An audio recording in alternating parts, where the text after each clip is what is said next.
कामदा एकादशी व्रत कथा। महर्षि वशिष्ठ जी बोले, हे राजन, चैत्र मास के शुक्ल पक्ष की एकादशी का नाम कामदा है। यह पापों को नष्ट कर देती है, जैसे सूखे काष्ठ आदि को अग्नि जलाकर नष्ट कर देती है।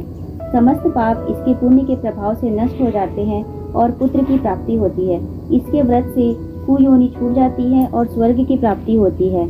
मैं अब इसका महात्म्य कहता हूँ, ध्यान पूर्वक सुनो। प्राचीन काल में भोगीपुर नामक एक नगर था। अनेक ऐश्वर्यों से युक्त पुंडरीक नाम का वहाँ पर एक राजा राज्य करता था। वहाँ अनेकों अप्सरा, गंधर्व, किन्नर आदि वास करते थे। ललिता और ललित नाम दो स्त्री पुरुष गंधर्व वहाँ अत्यंत वैभवशाली घर में निवास करते हुए विहार किया करते थे। एक दूसरे को वे दोनों बहुत प्रेम करते थे और आपस में अलग हो जाने पर व्याकुल हो जाते थे। राजा पुंडरीक गंधर्वों सहित एक समय एक सभा में क्रीड़ा कर रहे थे। उस समय उस जगह ललित गंधर्व भी उनके साथ गाना गा रहा था और उसकी प्रियतमा ललिता वहाँ नहीं थी। इससे उसकी याद आ जाने के कारण वह अशुद्ध गाना गाने लगा। नागराज करकोटक ने इसकी चुगली राजा पुंडरीक से कर दी। राजा पुंडरीक ने इस पर ललित को श्राप दे दिया कि अरे दुष्ट, तू मेरे सामने गाता हुआ भी अपनी स्त्री का स्मरण कर रहा है। इससे तू कच्चे मांस और मनुष्यों को खाने वाला राक्षस होगा। तू महापापी है। अपने कर्म का फल अब तू भोग। वह ललित गंधर्व राजा पुंडरीक के श्राप से उसी समय एक विकराल राक्षस हो गया। उसका मुख भयानक हो गया। उसके नेत्र सूर्य चंद्र के समान प्रदीप्त होने लगे। मुंह से अग्नि निकलने लगी। उसकी नाक पर्वत की कंदरा के समान विशाल हो गई और गर्दन पहाड़ के समान लगने लगी। उसके सिर के बाल पर्वतों पर उगने वाले वृक्षों के समान दिखाई देने लगे। उसकी भुजाएं 2 योजन लंबी हो गई। इस तरह 8 योजन का उसका शरीर हो गया।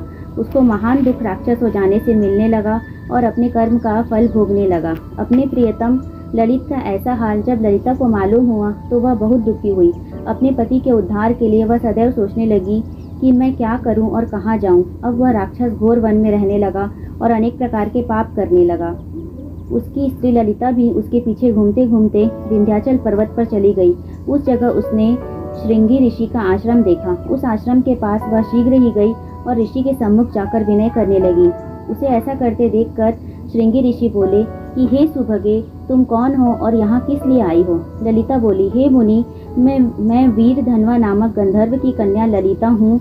राजा पुंडरीक के श्राप से मेरा पति एक भयानक राक्षस हो गया है। इससे मुझे महान दुख हो रहा है। आप मुझे राक्षस योनि से छूटने का कोई श्रेष्ठ उपाय बतलाइए।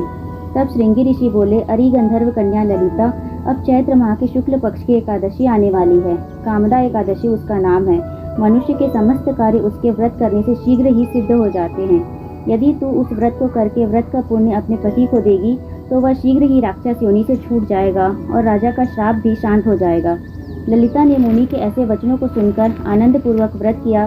द्वादशी के दिन अपने व्रत का फल ब्राह्मणों के सामने अपने पति को भगवान से प्रार्थना करती हुई देने लगी और कहा, हे प्रभु, मैंने जो व्रत किया है उसका फल मेरे पति देव को मिले, जिससे उनकी राक्षस योनि शीघ्र ही छूट जाए।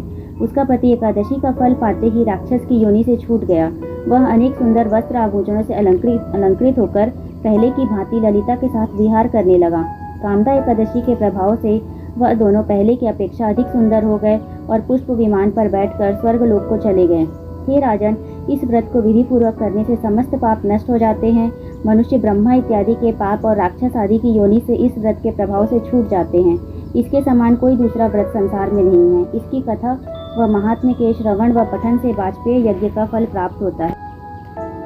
ओम नमो भगवते वासुदेवाय नमः।